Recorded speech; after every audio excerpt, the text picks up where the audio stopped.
O filme Exército de Ladrões é um prequel do filme Army of the Dead, que foi lançado agora em 2021. E pra quem não sabe, prequel é um filme que vem antes da história do primeiro filme, que no caso é Army of the Dead. Então a gente vai conhecer um pouco da história ali do nosso protagonista Ludwig Dieter, interpretado pelo Matthias Scheinhofer. E ele, no caso, viveu o melhor personagem do filme de zumbis ali do Zack Snyder. Mas enfim, né? No vídeo de hoje eu tô aqui pra falar sobre esse filme póstumo dedicado ao Dieter, que é quase que um Viúva Negra de Army of the Dead, já que esse filme mostra um pouco da vida desse personagem que no caso já tá morto, então é meio complicado, mas a gente gosta de ver a vida dele. Por quê? Porque ele é um personagem que a gente criou carinho lá no primeiro filme, então a gente tem esse segundo aqui pra contar um pouco mais sobre ele. E no vídeo de hoje eu quero falar sobre Exército de Ladrões no começo do vídeo sem spoilers, e da metade pro final eu quero comentar algumas coisas com spoilers. E se você quiser saber um pouco mais do filme, fica comigo pra gente conversar. Hey pessoas, eu sou o Matheus. No vídeo de hoje falaremos sobre Exército de Ladrões. Antes de começar o vídeo, se você é novo por aqui,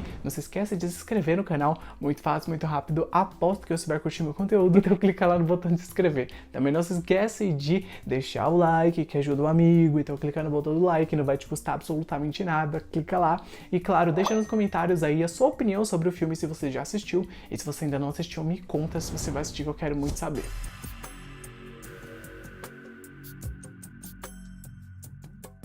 O filme Army of the Dead era repleto de zumbis. E aqui em Exército de Ladrões a gente não tem todo esse background de zumbis que a gente teve no filme anterior, mas ainda assim eles acabam aparecendo. Em momentos que eu não vou dar spoiler aqui pra vocês, mas vocês vão ver aí uns zumbis aí em uns momentos, em outros momentos, eles ainda sempre estão presentes nessa narrativa. Porém a trama aqui não é destinada a falar sobre zumbis, na verdade é uma trama focada em mostrar ali um pouco do Dieter, o nosso protagonista possivelmente bissexual. A gente ainda não tem certeza, né? Mas esse filme acaba falando que ele gosta de mulheres, porém a gente sabe que ele provavelmente tem uma quedinha por homens, mas isso eu vou deixar em off, né? E aqui em Exército de Ladrões, esse personagem não chama Dieter, no caso ele chama Sebastian. E eu explico melhor o porquê disso lá na parte com spoilers, então se você já assistiu, saiba que nesse vídeo eu te explico. E apesar que o filme também explica no final, né? Ficou bem implícito. E o Sebastian é um youtuber meio carente que tem uma paixão por arrombar cofres, e ele até conta ali no começo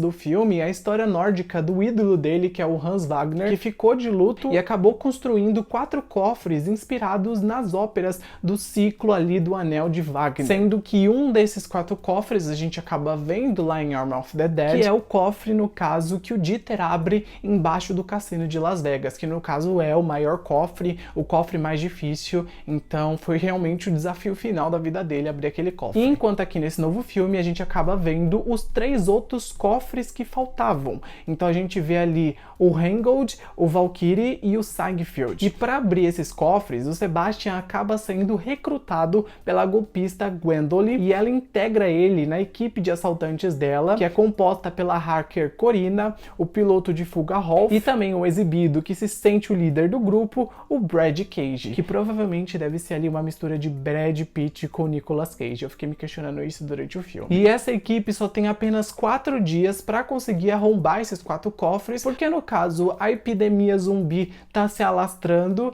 e o governo tá bem preocupado, então eles têm ali um reloginho para colocar, porque senão eles não vão conseguir cumprir esse plano. Então a gente sabe que eles vão correr atrás, vão fazer vários planos. E claro, como nem tudo é fácil, não só os zumbis ali limitam o tempo deles para roubar o cofre, como também a Interpol tá na cola deles, porque eles já estão sendo procurados ali faz um tempo, a Interpol já tá investigando, tem um detetive ali que tá bem obstinado em pegar eles, então esse é mais um empecilho que eles enfrentam. E o Matthias consegue ser um bom protagonista e ao mesmo tempo um bom diretor aqui para esse filme. E eu senti que ele interpreta com muita destreza o estúpido do Sebastian. A gente sabe que ele é um nerd, a gente sabe que às vezes ele é desajeitado, a gente sabe como ele é já pelo outro filme, mas aqui a gente tem toda uma essência de origem desse personagem e o Matthias consegue trazer muito bem isso, ao mesmo tempo que ele consegue dar dinamismo pro filme, uma direção ali repleta repleta de closes e momentos bem introspectivos. A única coisa que faltou no filme realmente foi diminuir ali a minutagem, né? Porque a direção do Matias em si é uma direção certeira, mas o roteiro do filme quis se estender demais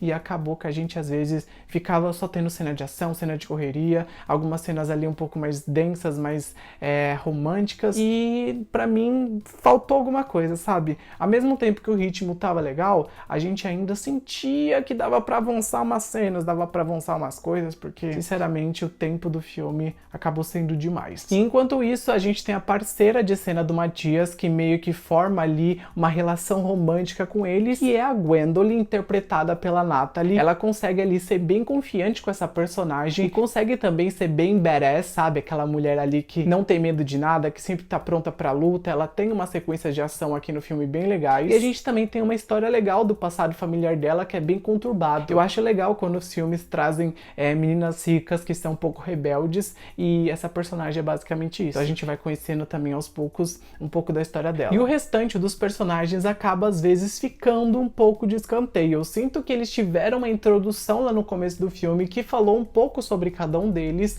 mas no geral a gente não tem mais história para ser elaborada. Então eles ficam geralmente sempre na mesma mesmice. E esse foi um ponto muito significativo do roteiro, porque ao mesmo tempo que o filme é longo, ele não tira tempo para desenvolver ali outros personagens que formam ali esse exército de ladrões. Então só o Sebastian e só a Gwendoline acabam ganhando todo um background, enquanto os outros não. E enquanto os personagens às vezes ficam apagados aqui, a trilha sonora, por exemplo, é uma coisa que se sobressai demais, pelo menos na minha perspectiva. O Hans Zimmer conseguiu arrasar e construir cenas de suspense e cenas ali frenéticas muito bem. E também ele conseguiu construir umas cenas ali bem diferentes do esperado, porque na hora de arrombar o cofre, né, o Sebastian ele coloca uma música mais clássica pra fazer isso, e tem um sentido com a história que a gente vê no começo do filme, mas eu gostei de como o filme conduziu a forma dele abrir o cofre, como se fosse um amor pra ele, sabe? Como se ele estivesse acariciando o cofre. Então é interessante essa abordagem, e graças ao Hans Zimmer essas cenas conseguiram ficar ali bem mais intensas, bem mais gostosas de serem assistidas. E no geral esse é um filme que conseguiu ali trazer alguns momentos cômicos, não cômicos de ficar dando risada, mas cômicos assim de você dar aquele leve sorriso em alguns momentos. Então tiveram momentos interessantes,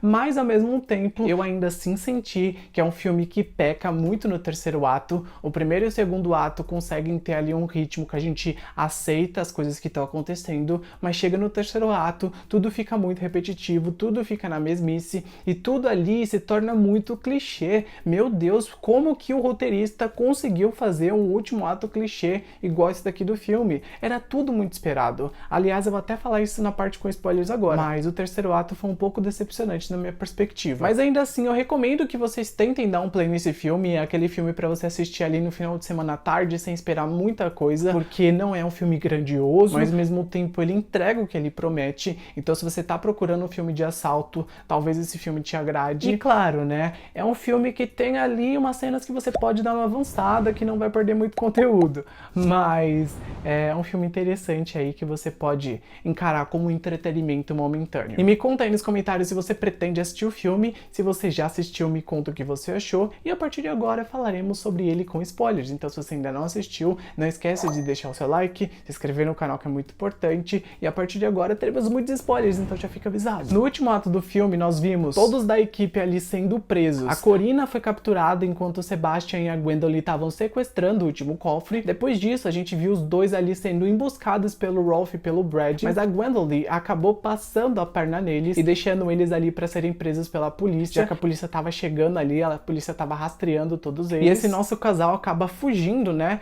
enquanto a polícia tá chegando, e eu senti uma vibe bem Bonnie e Clyde nesse momento. E os dois acabam quase se safando dessa situação, mas o policial Delacroix acaba cercando eles, e a Gwendoline se entrega com a condição do Sebastian fugir. E a gente vê ali a cena dele entrando naquele barco e indo embora, e enquanto ele tava indo embora, a gente viu ali o Delacroix prendendo a Gwendoline, e foi um momento bem triste, né, porque ela gostava dele, ele gostava dela, era um amor mútuo, e esse amor deles nunca vai ali prosperar, né, já que ele morreu, ela tá presa, enfim, né, talvez ela não fique presa por muito tempo, porque talvez ela tenha dinheiro pra sair da prisão, mas fica aí esse questionamento. E nessa cena final a gente teve finalmente a explicação do porquê o nome do o Dieter, no caso, não é Sebastian no outro filme. Por que que é Ludwig Dieter? A gente vê que ele precisava mudar de nome por conta da Interpol estar perseguindo ele, e para começar uma nova vida, a Gwendoline deixou para ele uma nova identidade americana com o nome de Ludwig Dieter. Então isso explica já muita coisa sobre o porquê o nome dele é diferente aqui e lá. E aí a gente acaba chegando na cena pós-crédito do filme, que mostra o Dieter sendo recrutado pelo Ward e pela Maria no filme Army of the Dead, que foi o primeiro filme, né, que originou esse segundo. No geral, eu acabei gostando desse filme. Eu senti que, claro, o primeiro e o segundo ato foram bem mais frenéticos do que o terceiro, e as cenas iniciais do filme me prenderam muito mais do que as outras. Então, por exemplo, aquela cena do Sebastian competindo para ver quem abriu o cofre primeiro foi muito da hora. E depois disso, o primeiro assalto do banco ali que ele fez junto com a equipe também foi muito legal, foi uma cena muito bem montada. Mas daí, a partir do segundo roubo, já começou a ficar tudo muito repetitivo, sabe? Mesmo com aquele plano ardiloso que a gente teve nesse segundo roubo, a gente acabou percebendo que esse tal assalto que eles fizeram não foi tão espetacular quanto ele deveria ter sido. A cena ali que teve depois do assalto, com o Sebastian fugindo da polícia de bicicleta, foi bem mais intensa do que o próprio assalto que eles fizeram no banco. Então eu realmente senti que o filme às vezes se estendeu demais do que deveria. E antes de terminar o vídeo, eu só queria comentar algumas coisinhas, como por exemplo, aquela reviravolta final do Brad se mostrando o grande vilão, se mostrando o traíra. Gente, era já esperado desde a primeira cena do filme. Será que alguém não esperou aquilo? Porque o personagem foi construído desde o primeiro momento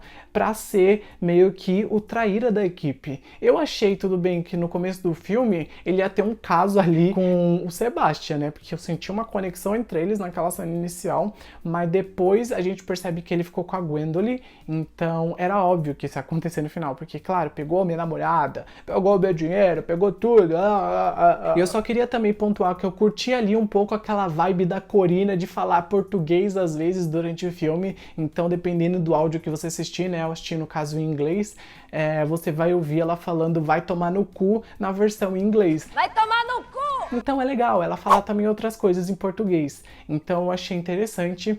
E, só pra terminar aqui, gente, o que foi aquela conversa do Zac Efron zumbi enquanto tinha dois policiais lá guardando o cofre? Eu fiquei tipo, o que tá acontecendo aqui? Vocês estão tendo uma conversa do Zac Efron. Zac Efron, por favor, providencie direitos autorais por esse filme. Era isso que eu tinha pra falar sobre Exército de Ladrões. Espero que vocês tenham curtido o vídeo. Se curtiram, não esquece de deixar o like, se inscrever no canal no botão vermelho, que é muito fácil, muito rápido, e comentar lá embaixo a sua opinião sobre ele. Coloca lá que eu quero saber tudo o que você achou sobre ele. E um grande beijo, até o próximo vídeo, gente, e tchau!